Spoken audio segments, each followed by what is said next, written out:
Esto es para vosotros. Escuchas esta locomotora. Ekiden X se llama estación. Sistema de comunicaciones japonés.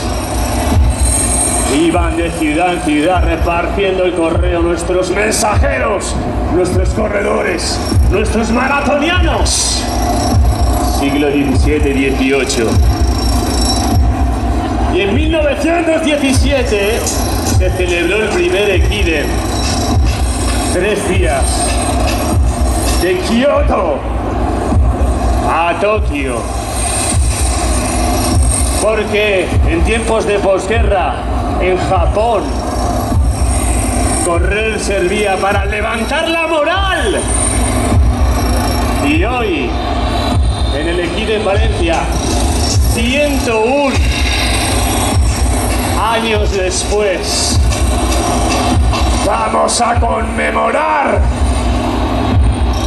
la lucha de aquellos guerreros japoneses. ¡Escucha!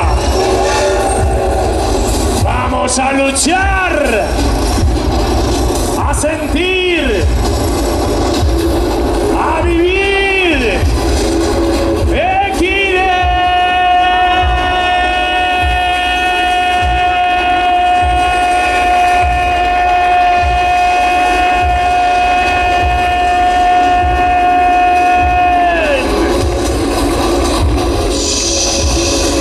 Esta locomotora es el motor que te va a impulsar hasta la línea de meta.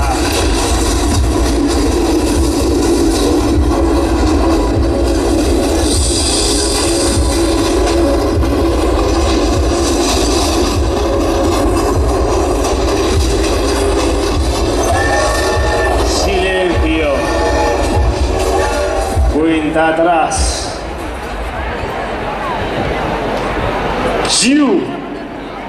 Q, Hat, Sit, Rock, Go, Si, San, Ni, Ich.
Esos guerreros en Valencia, conmemorando el Ekiden desde Japón 101 años después.